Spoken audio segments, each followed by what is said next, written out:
YouTube, this is Justin with Super Paintball Review. Yesterday I did a video, an introduction for the Tracer, the new Empire Trracer. Picked up a World Cup. Decent gun. I'm going to do some more review. I'm going to do an actual review about it since I get to use it some more. I'm doing a comparison of it with the original ACI Maverick, which is more or less the same thing. Like I showed yesterday, I mean, you can tell they're brothers. Or, I guess, grandpa, grandson, I don't know, whatever. But yeah, I'm going to do a comparison, what's compatible amongst the two, what is different, and so I'm going to disassemble it and get it ready. I'm not going to do a disassembly video because there's tons of disassembly videos for these. And it's going to be, if you know how to do this, you know how to do this. So if you don't know how to do this, look it up on YouTube and you'll be good to go. I don't want to make my video really long doing disassembly. So yeah, I'm going to get disassembled and I'll be back to you in about 10 minutes. Guys, I really wish I knew more about Nelson's. The Nelson style is a little bit new to me. I just got my Maverick, and so I'm not all that familiar with it. What I can tell you is that it looks that the internals fit. Right now, inside my Maverick body is the Tracer internals. So they're fitting in there. I mean, you can see that. I mean, they're fitting. Looks like it won't grab the sear. So they do fit. I know that. I think his name is Manic or Manique, or I think his name is Simon, the guy who helped develop this. He was looking at my video earlier and was talking about it. So I want to talk to him. Hopefully he'll see this video. I want him to give me his input. But I can see that the internals do fit. The cocking rods off the original PMI Trracers and the Mavericks fit into the new Tracer's bolt. The new ones, they will fit into the original, but they only go in about like 2 or 3 threads. So that might be a replacement item. I don't know. It looks like they're only going in about 2 threads from looking at the Loctite. So take that for what it is. I'm gonna take this apart. The bolts are not identical. They look more or less identical. The only difference here is that this bolt has a guide for the spring. Alright guys, I really wish I knew more about Nelson's doing this, but I'm working on what I got. As you can see here, they did change up the assembly a little bit. It's still a Nelson design, obviously. This is the new Maverick. This is the new Tracer. This is my old Maverick. You can see the difference here. The guide rod is actually mounted to the valve assembly, and the hammer slides over that. Spring goes over there, and then the bolt has a guide on it as well that fits over the guide rod for the spring. So they're giving it a more, I would imagine it's a more stable setup. And as you can see here, it comes in and snaps the sear, or grabs the sear. Originally, this is the design. You get your valve here, and you got your what is it called, a hammer or a striker on a Nelson, whichever. I'm gonna call it a hammer. You have your hammer here. Spring goes over the guide rod that's attached to the hammer, and then your then your bolt just slides right over. And on these, the guide rod actually goes into the bolt. So here's them both assembled and compressed. As you can see there, new, old. Very, very similar. Extremely similar. And then here's them.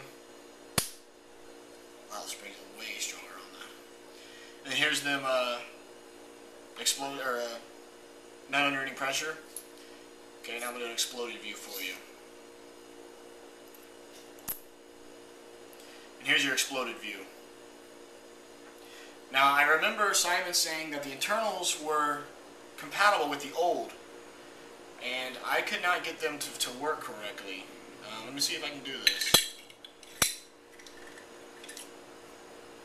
So the bolt fits in fine. Actually, let me use the old ones. This is the new Maverick's not mine. I don't want to I don't want to damage anything.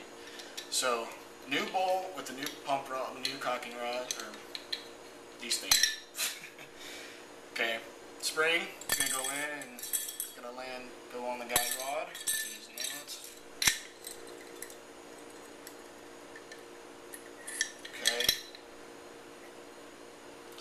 hammer and the assembly, or the valve assembly. Now you can see it fits. Put the hammer backwards. No, I did not.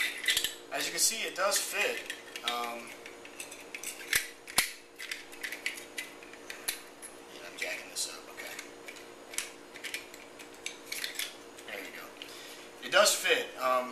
Now I don't know if maybe he was saying if we were to disassemble the original valve and put it in, or maybe just the tip, because what's going on is that the grip frame bolts are not lining up correctly with the original grip frames.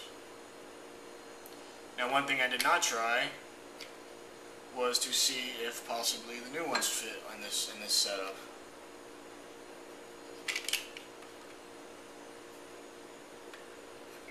And it does not. So I'm willing to bet that in order to use the internals, you have to use your valve assembly from the original, or at least the housing. I'm not sure if I'm going to take the valve apart or not, since this is not my Maverick. But as you can see, they do fit. Hopefully Simon will chime in and give us, let us know what's going on with that. So, I'll be back for more. Alright guys, I think I did everything I can do with it. A couple of things. I've already gone over the actual assembly of the gun itself, the actual operation of it. The trigger frames are not compatible. I can't put the new one on the old or the old on the new. There's about I guess an 1/8 of an inch difference between the two. No, it's closer to a half. I don't know if you can see that. It's about a 1/2 inch difference in the bolt pattern. The barrel we know is not compatible because it's cocker threaded, which is one of the coolest things they could have done to this thing. Another thing, I believe I took the rail off. I'm not sure if it's required. The rail comes off like this. It slides. It does not look like the rail is required to come off. No, it is not. Okay, I took the rail off, but the rail is not required to come off to disassemble the gun. Another thing, don't lose this little bastard. That is an Ego. To my understanding, I've never owned an Ego. To my understanding, that's an Ego detent. It goes right here on the bottom, right here, and it will fall out if you take it apart and you're not careful. Oh yeah, now it's not going to come out. So, built-in detent. The originals, they have a detent right here, but as you can tell, this thing's ancient. There's no detent there. One other thing, the bolt is totally dry. They only put a little bit of grease right there where the sear engages it, or the hammer, whatever. I don't know the Nelson term. Sorry. Bolt is totally dry, so I'm going to wipe this bolt clean, and I'm going to use some, I've always used air gun oil, air tool oil, and I'm going to oil it up. All in all, it looks like a very good setup. For $120, it's a good deal. Alright, in case you're wondering what the profile looks like, this is a 9-ounce.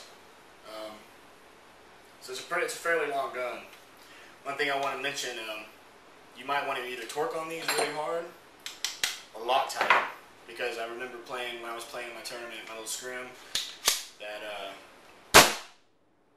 they would keep coming loose. I built a habit up over the day of just reaching up and tightening them. Auto trigger works perfect. Trigger pull is very nice. There's a lot of play before it actually engages, though, as you see. So, but for $120, this thing is a beaut. Like I said, bottom line, rails, clamping feed neck, cocker threaded. Good stuff. I'm stoked with it. If I did a bad job on this video, please let me know. I will redo it because I want this to be right. I'm not too familiar with Nelson's, so please give me advice and let me know what I can do different. I'll do it over again. It doesn't bother me any. So thank you for watching.